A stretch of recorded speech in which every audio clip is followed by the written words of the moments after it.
There are some stories that don't start with a crime. And in this particular story, Brenda has a unique pattern. A pattern so strange, so specific, that it almost feels like fiction.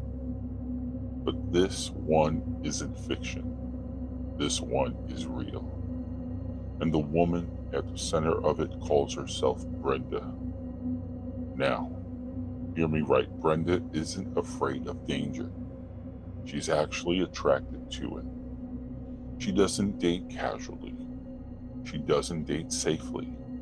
She only dates one type of man. Men who have just been released from prison. Not men with a past. Not men with mistakes from yesterday or weeks ago, but years ago. That's right. Brenda likes a certain type of prison man because Brenda only feels alive when she's dating a man who walked out of a prison gate within the last 2 years. But her favorite is a man who was released yesterday.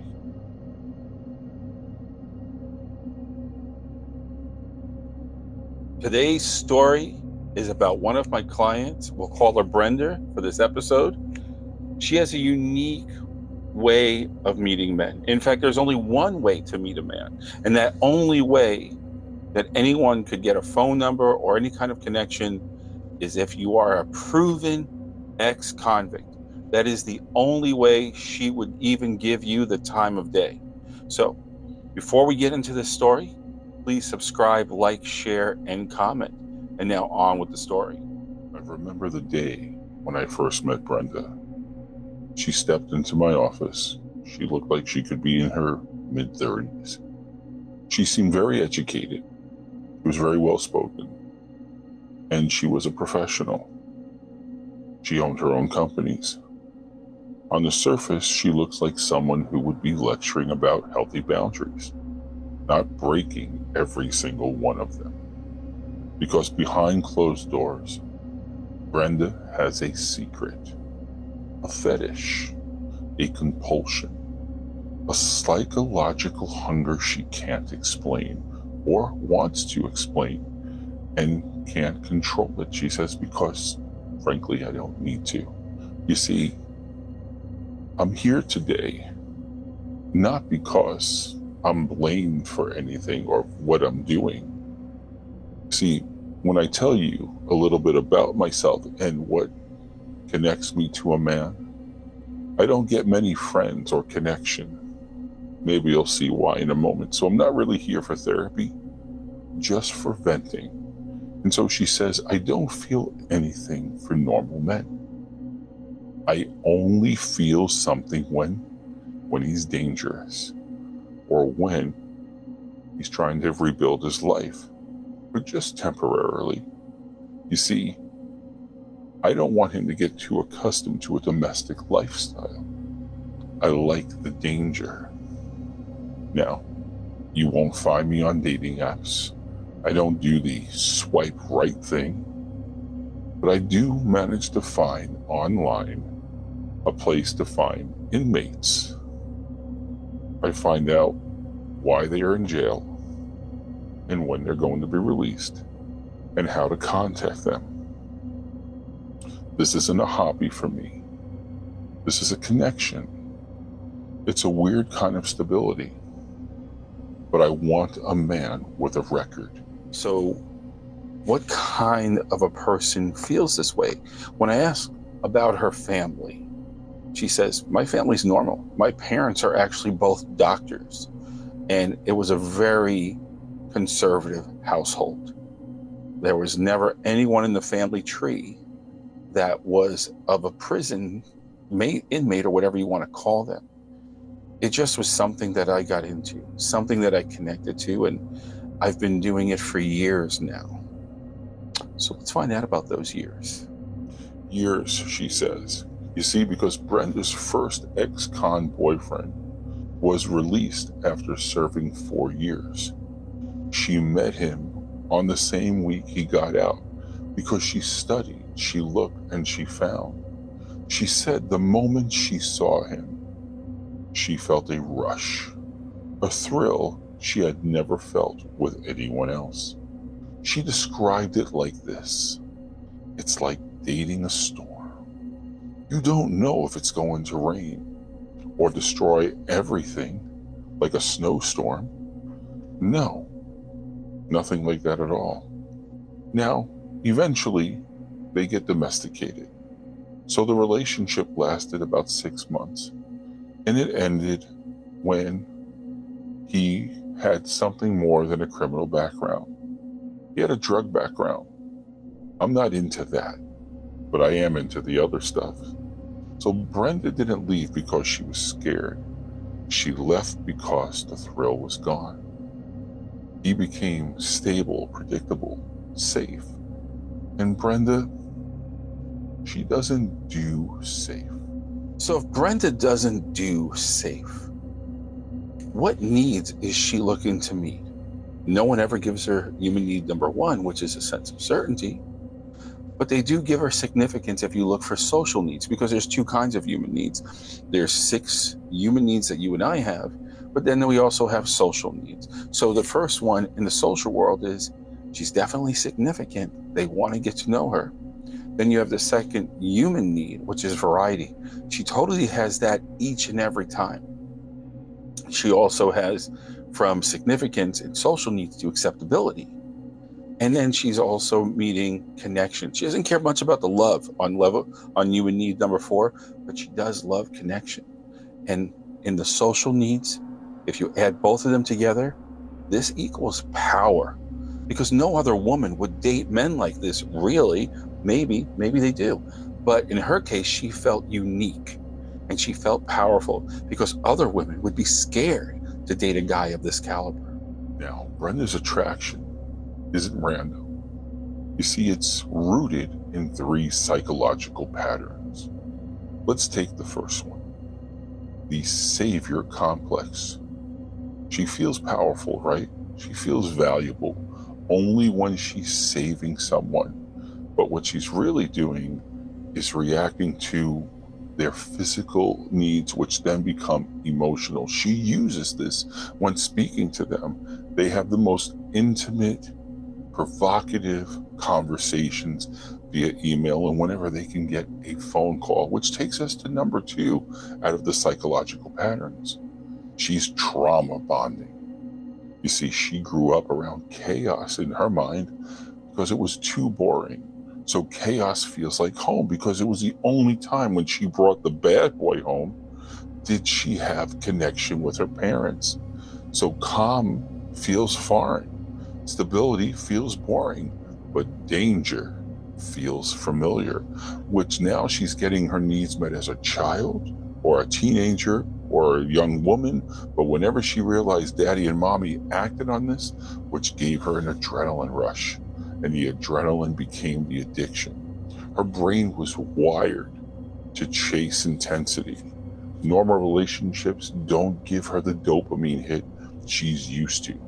But dating a man fresh out of prison, that's a chemical cocktail. So, where does she go from here? You see, because over the years, Brenda's pattern escalated. Remember, things get boring, so perhaps the heavier the crime, the more connected intimacy of that animal passion that she craved so much. Now, she didn't just date ex-cons. She started seeking out men with more serious charges, longer sentences, more unpredictable behavior. She even said the longer he was locked up, the more I want him.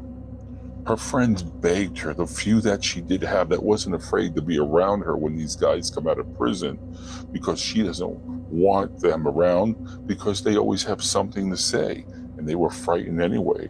So her friends begged her to stop. Her family distanced themselves as well.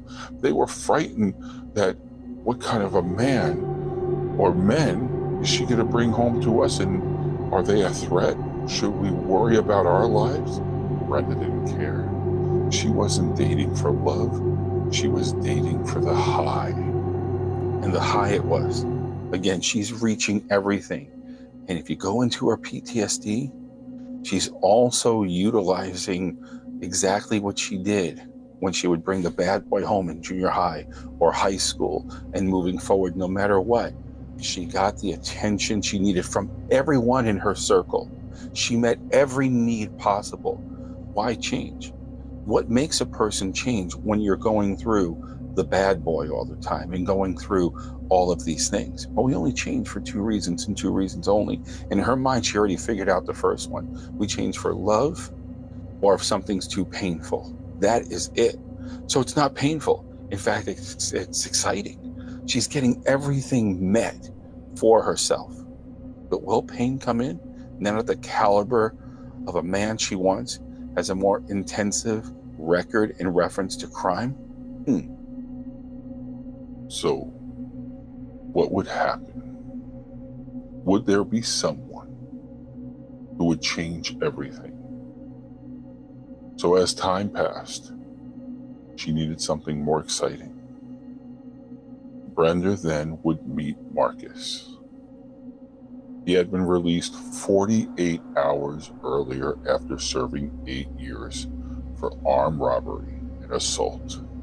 He had a past full of violence, and Brenda didn't flinch. She actually, when she knew he was getting out in a few months, she would send him photos. Anything she can get away with. The sweet nothing talks of when he would take time, get out of the yard, and to talk to her on the phone. And she would build up everything that he would want. You get to do this, and I get to do that, and you get to do this. And not realizing the appetite that she's creating for this man and what he feels he's going to have and the excitement of his savage ways of what he was going to bring upon her.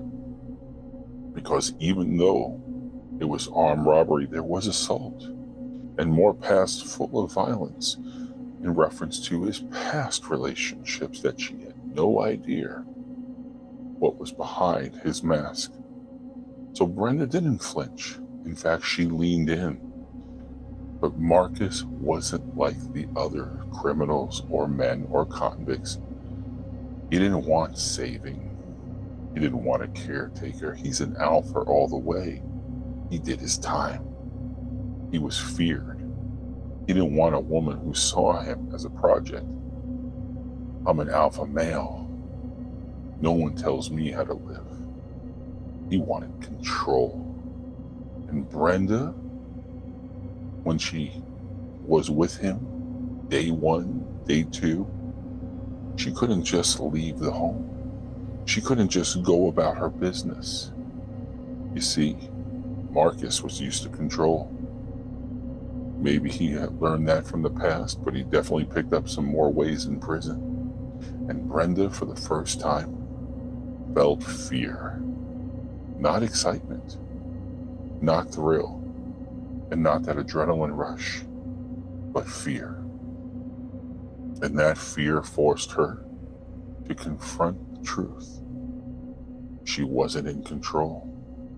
She never was. She was playing with fire. And this time the fire was looking back. Brenda tried and tried to end the relationship. It took her to sneak away, to say, I'm getting some money from my parents so we can live a little more comfortably. And with that being said, she was able to get help, to call someone, for them to reach out to Marcus and tell her that the relationship is over. And deep down, not because she wanted to, but because she realized she was in danger. And for the first time, she asked for help. She admitted that maybe this thing I'm doing isn't healthy. Maybe there are consequences that led to my compulsion. I admit that this was a thrill-seeking, maybe even attention-driven. Basically, she admitted the truth to herself. I don't know how to love someone who isn't broken, despite me not coming from a broken past, sort of. You see, this is the part where Brenda realizes I'm a trauma bonder. I'm addicted to the intensity, and I was terrified of a normal relationship. And like many people, she made mistakes out of chaos for what she thought was chemistry. And so eventually, what became just Brenda venting, coming to me and saying, I just really wanted to have someone to talk to. I don't really have friends for this. My parents don't understand.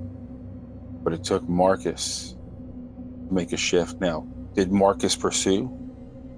Did he get scared because he's the alpha male? Well, the one thing Marcus did figure out, especially being that it was new, very new, because who knows if time would elapse, if he would still want more. But because it was just a couple weeks in, and thank goodness for her, because what ended up happening for Brenda was that he was able to just easily let go because he didn't want to go back to prison. He knew that much.